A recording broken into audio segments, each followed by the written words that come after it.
Je me présente donc Jean Asquette et je parle au nom de l'association qui invite, Baie de Douarnenez Environnement.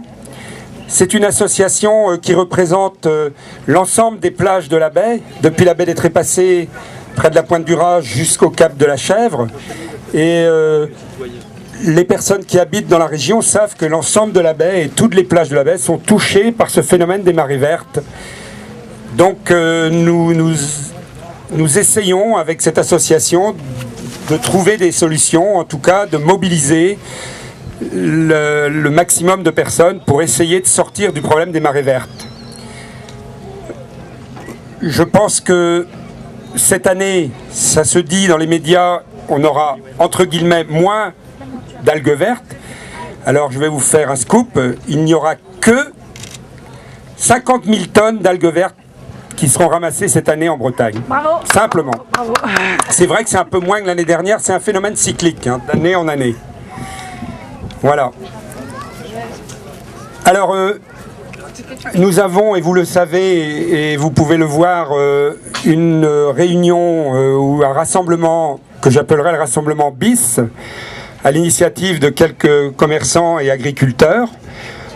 Nous, ce que nous disons, c'est que personne n'a la vérité, qu'il y a un autre rassemblement, pourquoi pas.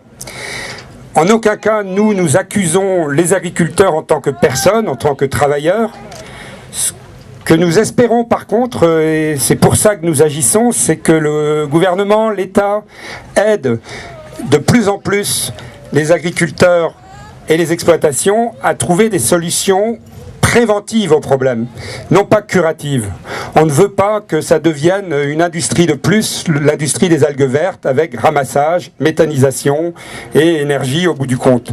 On veut, nous, dans un temps relativement proche, pouvoir, comme on l'a fait il y a 30 ans ou 40 ans, se baigner dans des eaux où il y a, disons, quelques algues vertes. C'est vrai, il y en a toujours eu, mais pas où on marche les pieds dans des algues en putréfaction sur plusieurs dizaines de centimètres, quelquefois 1 mètre de haut, ça dépend des moments. Il y a eu la plage du Riz qui a été fermée 2 ou 3 fois cet été, et la plage de Treize-Malouines, toute proche, est fermée depuis la mi-août à peu près. Bonjour tout le monde, vous êtes nombreux sous le soleil. Donc je vais vous parler un peu des résultats scientifiques de l'IFREMER, parce qu'on voit un tas de choses paraître un peu partout dans les journaux, et bon, il y a quand même des vérités scientifiques qu'il faut remettre au point. Alors je vais un peu parler de l'histoire, parce que bon, on a commencé, ça fait déjà un quart de siècle, en 1985, à étudier le phénomène des algues vertes. Donc c'est pas nouveau, hein. On connaît les algues vertes depuis longtemps.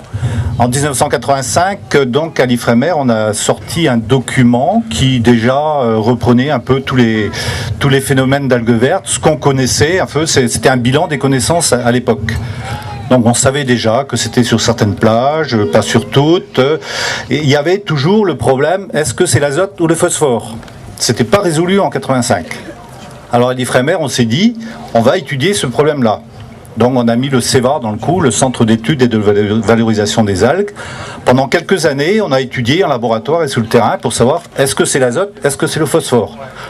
Au bout de 2 ans, à peu près en 86-87, on a publié officiellement nos résultats qui disaient que c'était l'azote le facteur limitant des marées vertes.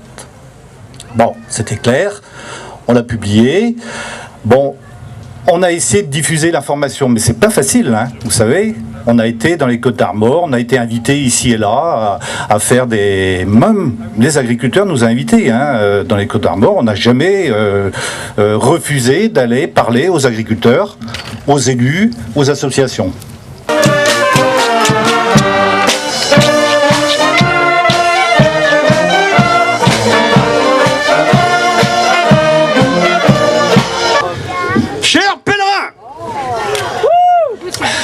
Du pardon de Sainte-Anne.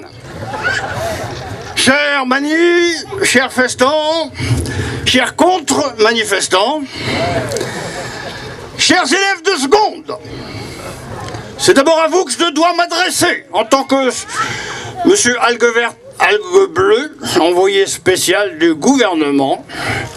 Nous connaissons vos difficultés lors de cette rentrée en seconde.